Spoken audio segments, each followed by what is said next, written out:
بسم الله الرحمن الرحيم. اللهم صل وسلم وبارك على محمد وعلى اهله واصحابه اجمعين. يا صباح الفل وصباح الهنا وصباح الياسمين، صباح كل حاجه حلوه على عيونكم يا احلى متابعين. صلى على الرسول. اللهم صل وسلم وبارك عليك يا حبيبي ويا شفيع يا رسول الله. اراكم في الصينيه دي يا جماعه، ما تيجي نشوف الصينيه دي فيها معايا بطين. هنجيب بوله نحط فيها بطين، تمام كده. هنجيب كيس من الفانيليا، وهنجيب كوبايه سكر بودره. هتقعدي تضربي فيها بالمضرب السلك بتاعك كده لما القوام بتاعها يتمازج مع السكر. شوفوا اهي يا جماعه، لازم تبقى بيضه كده.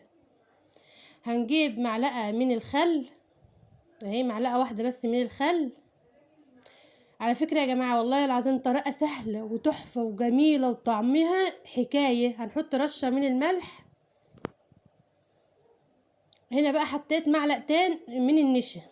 المعلقتين من النشا دي بتفرق معاكي في الكيك او في الجاتو اللي احنا هنعمله، تمام كده. اقعدي برضو اضربي في النشا لما خلاص قوامها يروح خالص في قلب الخليط بتاعك. معايا كوبايتين من الدقيق. الكوبايات اللي انت هتستعمليها في الدقيق هتفضلي مستعملاها طول الاكله بتاعتك او طول المكونات بتاعتك اللي انت هتستعمليها في الجاتو بتاعك. كده خلاص سيبها بقى على جنب كده. وتعالي نروح نجيب كيس بيكنج باودر، هنحط كله. هنضيعه بس كده في الخليط بتاعنا وهنسيبه. نجيب حله على النار، هنحط فيها كوبايه من الحليب،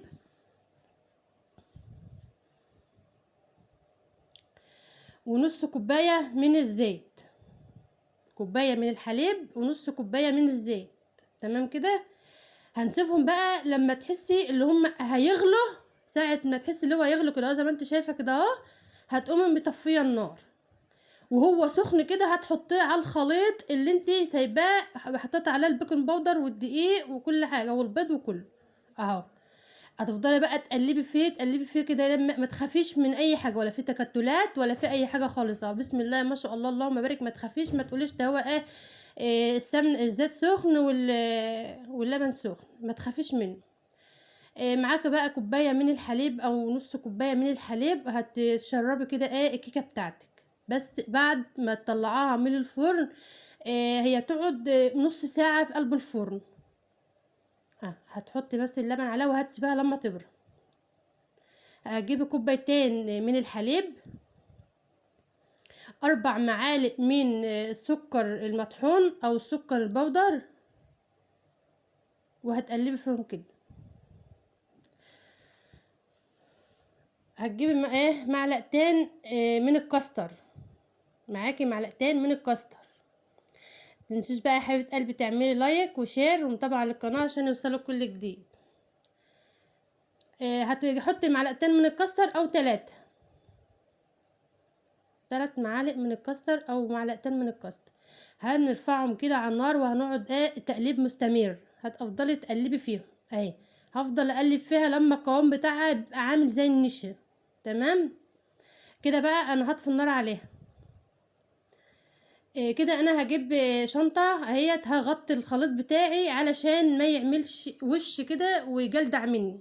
هسيبه لما يبرد خالص كده. هسيبه لما يبرد خالص، ما تحطوهوش في التلاجة، اسيبيه برا لما يبرد خالص. انا كده حطيته لما برد، حطيته في البوله بتاعتي.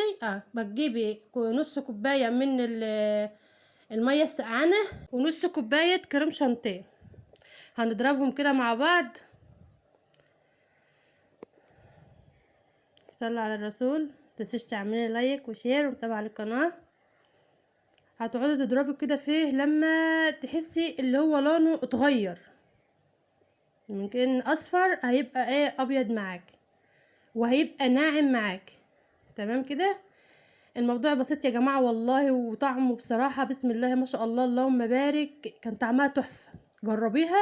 جربيها ومش هتندم. انت هتجيبها من بره بتبقى غاليه. انا كده هي سبتها تبرد خالص برضو اهيت. كنت حطاها في التلاجة شويه عشان تجمد اهي.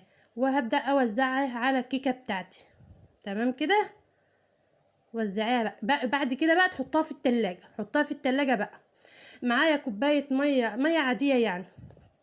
معايا بقى كيس من الجيلي باي طعم انت حباه بقى، اي طعم، طعم الفراوله، طعم انا عملت طعم المشمش. انا حطيت كده كوبايه من الميه، ميه عاديه مش سقعان، وجبت معلقه من النشا. تمام كده. هتحط عليهم معلقه من النشا، هترفعوهم كده على النار وهتقعدي تقلبي فيهم برضو عشان ما يتعملش معاكي تكتلات. هي ما شاء الله ما عملتش معايا تكتلات اهيت. هتقعدي تقلبي فوق كده بقى، هتطفيها، سيبها برضو تبرد. انا سبتها برضو تبرد خالص، نقلتها من الحله في طبق وسبتها لما تبرد. لو حطيتيها على المكونات اللي انت حطاها ديت هتسيح منك. تمام. هتبداي اللي انت تفردي بقى اهوت. انا كنت حطيتها في التلاجة يا جماعه، يعني هي بتاخد من ساعه لساعتين، انا حطيتها ساعه واحده وبدات اللي اني اقطع فيها اهي. ديت بقى بنتي اللي بقى ايه بدات تقطعها. هي قالت لي بقى انا عايزه اعمل التاتش الاخير بقى يا ماما. كده هي قطعتها، والسكينه كل ما تيجي تقطعي منها امسحيها، امسحي السكينه بتاعتك عشان ما تلمش معاكي المكونات اللي انت حطيتها كلها. تمام كده. بسم الله ما شاء الله، اللهم بارك يا جماعه، والله العظيم كوبايتين من الدقيق ما شاء الله وبطين، يعني ما عملوا معايا كميه رهيبه جميله. وطعمها يا جماعه جربوها، انا مش هقعد اشكر فيها، جربوها وقولوا لي انتوا رايكم. هي ما كانتش لسه جمدت يا جماعه قوي يعني، رغم ان انا حطاها يعني ساعه بس لسه برضو. هي المفروض تقعد ساعتين، من ساعه لساعتين يعني. ما شاء الله اللهم بارك. شوفوا بسم الله ما شاء الله يا جماعه، جربوها والله هتعجبكم قوي. التزيين بقى هتجيبي براحتك بقى، عايزه تزيني بالشوكولاته، عايزه تزيني اي حاجه عايزه تزيني بها زيني بها. بسم الله ما شاء الله. انا جبت كريمه اهيت، ضربتها بالمضرب وحطيتها في التلاجة شويه. تمام. لما جمدت معايا، عايزه تزيني برضو الوش بتاعها زينيه، ما انتش عايزه برضو هي شكلها حلو كده. انا كنت رايحه اجيب اصلا كريز، ما لقيتش، لقيت اللي هي تشكيله الفواكه دي، فجبتها وخلاص. بس انا بديك الفكره اللي انت اي حاجه تزيني بقى، ما عندكيش حاجه تزيني بقى، او ما انتش لاقي حاجه تزيني بقى، عادي سيبيها، هي ما شاء الله هي شكلها جميل كده. تمام كده. انا بس بديك الفكره وخلاص.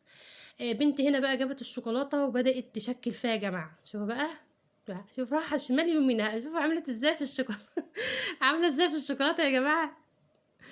يلا بسم الله ما شاء الله، يعني هي عايزه تعمل، شوفوا عايزه تعمل حروف، عملت لنا حروف اهي. هي بقى عايزه تزينها ويبقى شكلها حلو اهيت. هي تبدا بقى تظبطها بقى هي اصلا عشان الازازه اللي معاها ديت مش ظابطه. انت بقى عايزه تحطي الشوكولاته دي في حاجه مثلا عندك وتزيني بها عادي، عايزه تزيني زي ما احنا عملنا كده برضو عادي براحتك. هي ما شاء الله اللهم بارك يا جماعه، والله العظيم من غير اي حاجه كده تزيين هي طعمها كان رهيب، يعني من غير التزيين ده طعمها كان حلو قوي. بسم الله ما شاء الله. شوف شكلها عامل ازاي. بسم الله ما شاء الله اللهم بارك. جربوها ومش هتندموا. بسم الله ما شاء الله يا جماعه، شوفوا هشه. وبسم الله ما شاء الله، بصوا بسم الله ما شاء الله اللهم بارك، طعمها حلو يا جماعه والله.